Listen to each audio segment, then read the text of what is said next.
Hey comic book fans, your pal David here to give you guys your comic fix. Now this is the third part in this week of reviews. In my previous video, I did some reviews of Batman Detective Comics issue number 11. And most of these are issue number 11, so I won't say the issue number anymore. Justice League International, Action Comics, Batwing,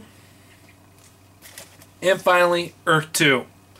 So if any of those books entice you and you want to know more about them, I got a link below to those reviews. So in this video, I'm going to kick things off with the Rot World prologue, first with Animal Man issue number 11 or 12. In here, we see Buddy Baker and his family trying to find Swamp Thing. And as they're going and trying to find Swamp Thing, Jeff Lemire takes the time to tell what has happened in the previous issues. So I gotta say, this is a perfect jumping on point for any new reader. That's one of the good things about this book. But for an older reader who already knows all this stuff, it kind of felt like, okay, I want to know more about Rot World. I want to get into the action. The end of the issue goes right into Swamp Thing issue number 12. So you see the Swamp Thing and Animal Man finally getting together and them going into the Rot and going into the Rot's home turf. That's where Swamp Thing issue number 12 kicks off. As you're going seeing Animal Man and Swamp Thing going through the Rot, who is behind them, who is trying to catch up to them? Arcane is. And that is when the book got really awesome. Seeing Arcane and Animal Man Swamp Thing, and seeing the mind game that Arcane is playing with these two characters is just really cool to behold. But the book left you wanting more, and that's one of the great things about these two issues. I'm not going to ruin what happened at the end, but I think this whole Rot World event is going to be amazing, especially because it's so contained in just a couple books. Where with DC and Marvel, mostly Marvel, I really get tired of them having these big epic events that don't really feel epic and don't change anything. But I feel that Rot World is actually going to change a lot for these individual series. And I'm really interested to see where it goes. So I'm going to be giving Animal Man issue number 12 a 3.5 out of 5 just because there was that slow part where they were trying to catch up new readers to what's happening. And I'm going to give Swamp Thing issue number 12 a 4 out of 5. Just a really cool read, a lot of cool action, and just makes you wanting more. Isn't that what you want out of your comics? So after getting done reading that, I read Stormwatch issue number 12. As you can tell, I am not really excited to talk about this book. It was actually quite dull, to be frank. Storyline is very simple. Martian Manhunter is going and wiping all his team members' minds of his existence. And that's all you get to see throughout the book. The artist in here, I don't remember his name, but he does a kind of a weird job with some of the characters. Especially Midnight. Is when you see him in his outfit, there's a big emphasis on the horn on Midnighter's helmet. And there is a point in there where the story does tell about why he has that there. But it was just strange to see this so big emphasis on that horn where you didn't get that emphasis in any of the other previous issues. But there was one great scene in there where you see Apollo and Midnighter interacting with each other and seeing how their romantic side is going on. And it's really cool to see, and I'm interested to see where they're going to take it, because right now Midnight wants to keep it all on the down low where Apollo wants to tell the world. So I'm going to be interested to see where this type of relationship will go. Will it go Midnighter's way or will it go Apollo's way? Who knows? But there's a lot of negative here, not many positive, and it was just an issue which you could have just passed on really easily. So I'm going to give Stormwatch issue number 12 a 2 out of 5. Really Really sad, because I actually been really enjoying Stormwatch, but the last couple issues I thought have been really lacking, especially after the artist left. The artist who is doing now with Red Lanterns was previously on Stormwatch, and after he left to go to Red Lanterns, this book has just dropped off. Now on to a book which I've absolutely hated for the past 5 issues. Green Arrow issue number 12. If you say, why David, why are you still picking up if you really hate this series? To tell you guys when it's good to come back in. And this issue surprised the hell out of me. The storyline is that Queen Industries is being taken over by this Chinese man I think of called Jin Fang. And so Oliver Queen, he takes a private jet to China and he goes to talk to this man. As he's talking to him, there's a fight scene that breaks out. And eventually, you'll see that Green Arrow is in a Chinese prison. And that's where the real fun had. And I really enjoyed this issue. Not because of anything spectacular, but just because it was a story which she told, and she didn't try to throw anything down your throat. Sometimes this writer, Anna Nascenti, she'll go off on a tangent about her political views in this book and about how the rich get richer and the poor get poor. And it just boggles, or it just lowers this book so much.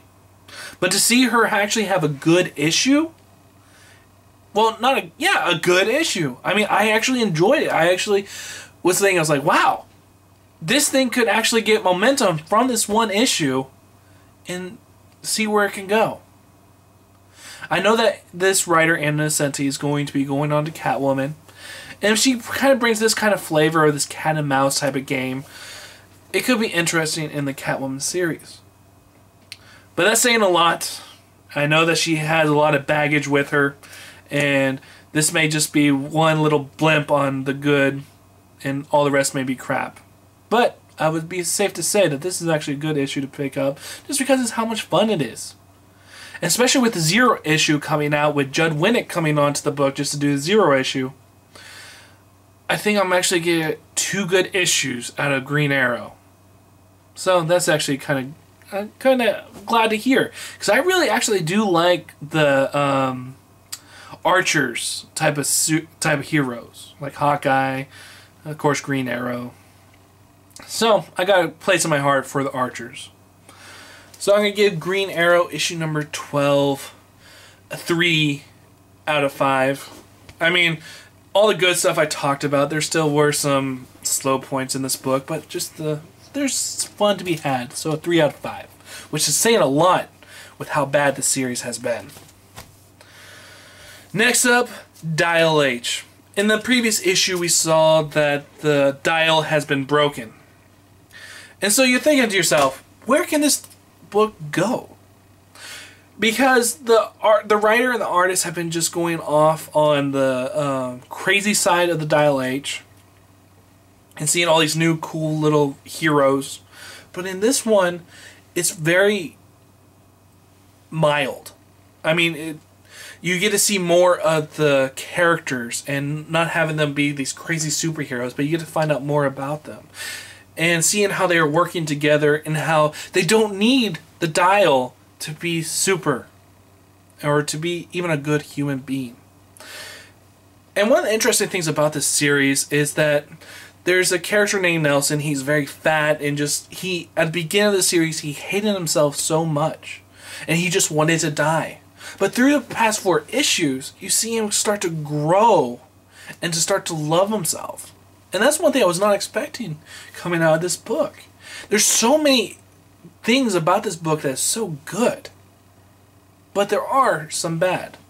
There are points in there where the writer will where his writing is just so different than some of the standard American writers, where he'll be just going off and you'll be like, huh, I have to read this a couple times to actually get what he's saying. I think that's just because of the language barrier, because I do think that he's Puerto Rican, I think. I may be wrong about that. But there's definitely a language barrier in this book. But there's a lot of good stuff to be had. So I'm going to be giving Dial H issue number 4 4 out of 5. Just a really fun book, and I love to see the character development in this book. So I would definitely suggest everyone go pick up this book because it's getting really good. Next up, Red Lanterns, issue number 12. This is a series which I picked up at the beginning for the first 4 issues, and it was just really lacking. It was a book that seemed like it did not have any direction. But then in the last couple of months, I actually picked up issue 10 through 12. Dang, has this book picked up? And the funny thing is, as I said in Stormwatch, where that artist left Stormwatch to go on Red Lanterns, he instantly made Red Lanterns that much better. His art style is just so fantastic. And then the writing of Peter Milligan, he's getting the Red Lanterns. He's making the Red Lanterns interesting, and not just about these raging maniacs, but about who they are and why they are doing what they're doing and how pure their rage is. Because the Red Lanterns are not going to just take anybody off the street. No, they want some people who have pure rage in their heart. For a guy who had their family just gunned down and he wants revenge for his family. That's the type of person they want. They don't want the maniac down the street who is doing all that killing. But in this storyline, it's very simple. You got an Atrocitus versus his creature that he created to be the first Red Lantern, Abysmus, I think that's his name. And so you get this big old battle between them, and it was just really interesting to behold, especially the art and how everything was drawn. Let me just show you some samples of the art in here. Look at this. This is so cool. Just everything's just so epic with this artist and everything he's doing. Let's see. So, oh, this is one of my favorite ones. I actually want to get this picture on as my on my computer screen. Just this one, just so gorgeous. So, with that being said, I'm gonna give Red Lanterns issue number 12 a 4 out of 5. A fun book. Very simple storyline, but the art and the writing that go along with it are just pure fun. And if you were wondering, should I check out the Red Lanterns? I say hell yes, you should. It is a good series. And I was actually thinking about, no, I'll actually save what I was thinking for my pick of the week and talk to you guys about what I want to do with my page.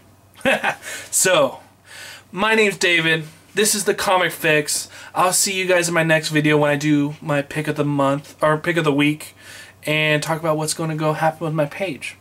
So I'll see you guys next time.